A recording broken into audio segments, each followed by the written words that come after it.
As bem-aventuranças estão no limite ou estão na baliza daquilo que tem que ser e que deve ser a atitude do cristão ou de qualquer ser humano em relação com o outro. E a palavra-chave está no início. A palavra-chave são os pobres. Agora, que tipo de pobreza é que falamos? O autor, o texto mais antigo das bem-aventuranças, que é Mateus, no capítulo 5, não diz simplesmente bem-aventurados vós os pobres. Nós não fazemos, a partir da religião, não fazemos o elogio da miséria, o elogio do fado da desgraçadinha. O que está ali é a maior revolução da história e o que está ali é o texto mais perigoso de toda a Sagrada Escritura. Porquê? Porque o que está, e Mateus deixa claro, bem-aventurados os pobres em espírito. Enfim, no grego, como em português, o texto de Mateus é escrito em grego. Nós, em português, também não temos palavras que cheguem para falar de pobres. E aqui é importante ter isto claro. Nós só temos, para falar de pobres, palavras que falam do não ter. Não ter casa, não ter dinheiro, não ter roupa, do não ter. Mas pobre é também ter coisas. Pobre é ter coisas e saber o que fazer com elas. E é esse o desafio de Mateus, é esse o desafio do cristianismo, é esse o desafio de Francisco.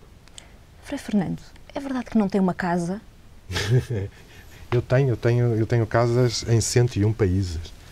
Se diz que eu sou pobre por aí, não sou de todo. Cada uma das nossas fraternidades é uma casa nossa e uma casa de quem chega ao contacto connosco. Oficialmente ou tecnicamente não tenho morada certa, de facto, nestes últimos anos da minha vida. É-se que legalmente se adquire o direito de residência quando se vai para um lugar, pelo menos com a intenção de residir um mínimo de 3 meses. A minha vida profissional nos últimos anos. É pelo mundo? É pelo mundo e estou no máximo, há 2 anos estive a fazer as contas e o sítio onde estive mais tempo seguido foi 15 dias no Peru. De resto, todo o ano este ano foi ligeiramente diferente, já vou aqui ficar em Portugal, quase... quantas casas já correu? Em Portugal já vivi nas nossas casas todas. Agora, oficialmente, a minha casa é Lisboa, se bem que estou muito pouco, estarei uma semana por mês, talvez, depende. E isso tem a ver com a tal liberdade franciscana? Tem a ver com a liberdade franciscana, tem a ver também com o trabalho que cada um de nós faz. É evidente que eu não tenho... há colegas meus que têm outro tipo de tarefas e que são obrigados a viver naturalmente no seu espaço, mas o movimento franciscano nasce precisamente como um movimento de estrada. E eu digo sempre, e tenho este estribilho que eu uso muitas vezes, a propósito do Deus da Bíblia, não é? Que também é um Deus cigano da estrada, do pó e do vento. Não? E modestamente é este estribilho que me atribuem aí por aí, que alguém me chamava cigano do Deus cigano. Não é? E vivo um bocado nesta dimensão agora, que poderá mudar sempre e quando depois os meus superiores me propuserem outro tipo de trabalho. Para já é este que gosto muito de fazer. Mas voltando ao estilo de vida, apesar de não ter uma morada, tem um e-mail, tem um telefone, tem um casaco bonito. Telefone, tenho 2 casacos bonitos. Tem 2 casacos? Tenho 2 casacos. Tenho um aqui em Lisboa e outro no Porto, na casa que era dos meus pais. E tenho os meios que preciso para o trabalho que faço. Não é falta de pobreza ter telemóvel neste sentido quando faço a vida que faço, quando me encontro tantas vezes a viajar sozinho, quando viajo sempre sozinho e algumas situações, enfim, que já deu muito jeito de poder ter uma forma de comunicação rápida. Acha que é um bom franciscano capuchinho? Eu sou o possível, como nós todos somos o possível, não é? Eu ontem explicava isto num outro contexto diferente, e isto é válido para a nossa vida de franciscanos, é para a nossa vida de pessoas. Nós todos vivemos no meio de 3 dimensões, que eu costumo dizer, entre o real, o possível e o ideal, não? A nossa luta tem que ser sempre entre o nosso real e o nosso possível, nunca perdendo de vista o ideal. Às vezes gastamos pólvora seca e gastamos demasiado porque queremos saltar do nosso real para o nosso ideal. Mas devemos desgastar-nos a procurar o ideal? Devemos desgastar-nos a procurar a felicidade. Isso é o mais importante. É o mais importante. E perceber que, enquanto cristãos ou enquanto gente chamada a ser gente com outra gente, a nossa felicidade terá sempre que passar pela possibilidade e pela capacidade de fazer felizes os outros. É o coração, eu tenho aqui uma citação para si, é o coração que faz o caráter. Reconhece?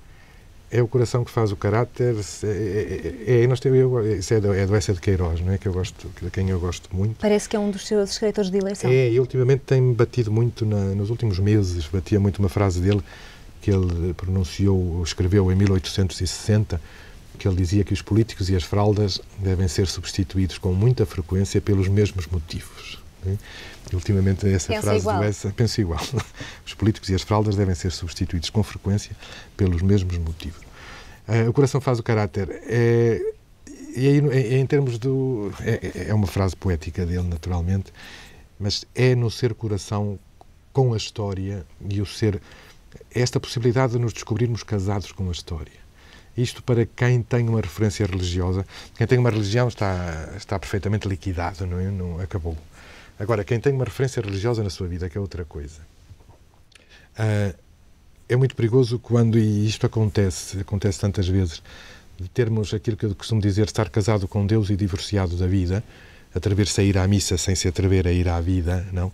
Pior do que isso, casar-se com Deus, porque não há diabo nenhum que se case com a gente. Não é? Ser coração com a história é perceber que, enquanto vivendo uma referência a Deus, se quiser, o meu desafio é perceber que a minha relação com Deus só acontece e só acontecerá na medida em que, enquanto e como eu tiver uma relação com os outros. Isto, às vezes, custa a passar, às vezes custa a perceber que a relação com Deus se constrói na relação com a história. Há um outro escritor que muito admira, José Saramago. Leu o Caim? Li o Caim, até porque eu tive de o comentar. Admiro...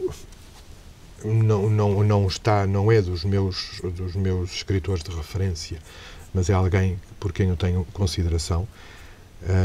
E tenho consideração... Eu em Portugal fui a única pessoa, quando se levantou a polémica do Caim, que disse, e disse-o numa estação de televisão, Saramago diz que não gosta de Deus, mas Deus gosta muito de José Saramago. José Saramago é um homem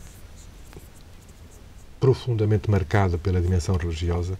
Eu atrevo-me a dizer, sem querer absolutamente ofender a memória dele, reconheço José Saramago como um homem de fé. Ainda que tenha dito que Deus não era de confiança. Basta ler todos os títulos de toda a obra de Saramago. O fenómeno religioso está lá, é um homem inquieto por Deus, e eu digo sempre que a fé é esta busca de Deus, também pela negativa. José Saramago nunca deixou de procurar uma relação de equilíbrio com o pai, que ele nunca teve, e a dada altura transfere para Deus esta relação impossível da paternidade. E Portugal, este país em que vivemos, já viajou mundo afora, já passou por muitos países que lhe disseram muitas coisas, muitas cidades que são as suas cidades preferidas. No entanto, não trocava Portugal por nenhum outro país. Não, de todo.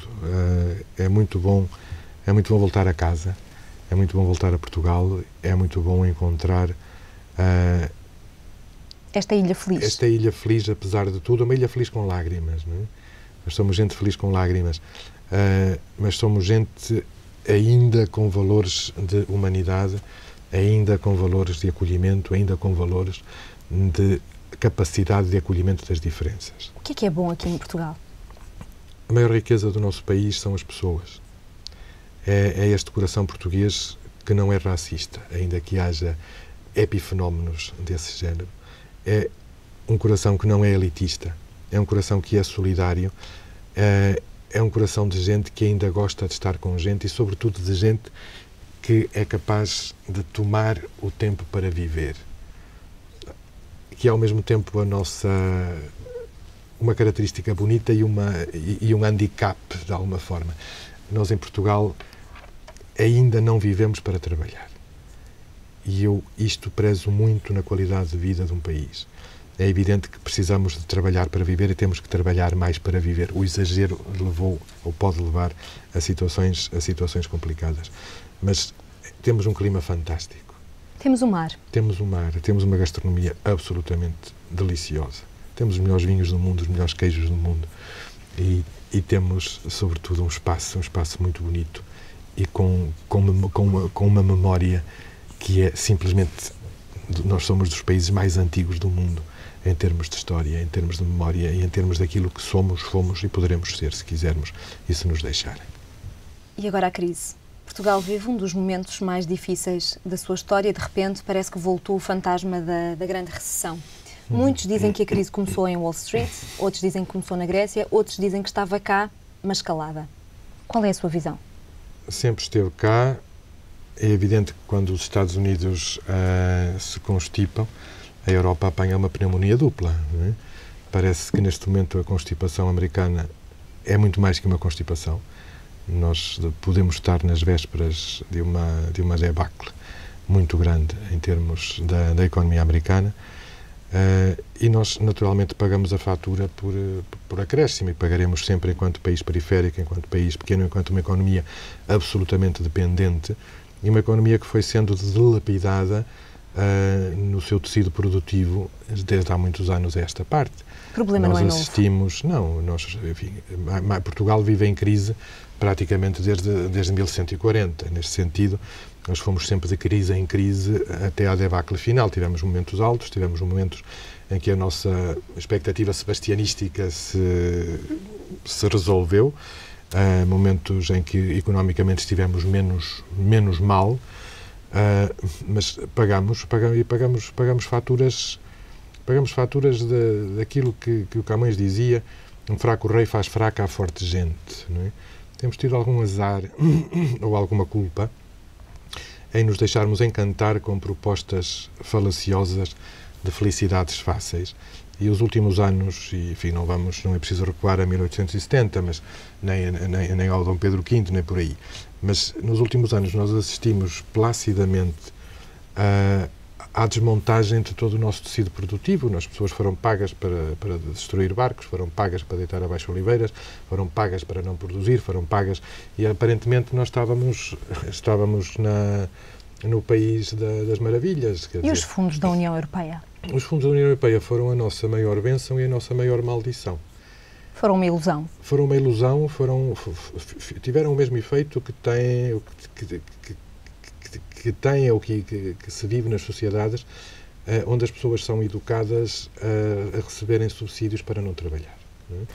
Agora chegamos até aqui, como disse, estávamos nus e sem remédio. Há culpados e há inocentes nesta crise portuguesa? Não há inocentes, em economia não há inocentes. Todos nós, nas nossas decisões do dia-a-dia, somos responsáveis, pelo menos, pelos gestos e atos económicos que praticamos. Todos nós, cidadãos, empresas, não é Estados, indiferente, governo. Ao nosso nível do mais pequenino, não é indiferente fazer compras numa grande superfície ou fazer compras na loja da esquina. Não é indiferente como, quando e onde colocamos as nossas economias. Se estamos a comprar títulos de participação, não sabemos em que empresas, não sabemos em que multinacionais, não sabemos se o nosso dinheiro está a ser usado de facto para alimentar indústrias de morte, por exemplo. Quando investimos nos futures, não temos consciência de que estamos com aquele gesto nosso simples de chegar ao balcão do banco e assinar um papel, estamos no futuro a contribuir para o aumento, por exemplo, dos bens essenciais. Estamos a falar dos cereais. O meu gesto de entregar o meu dinheiro para a compra de futures pode estar a condenar à morte alguém do outro lado do planeta. Somos todos responsáveis.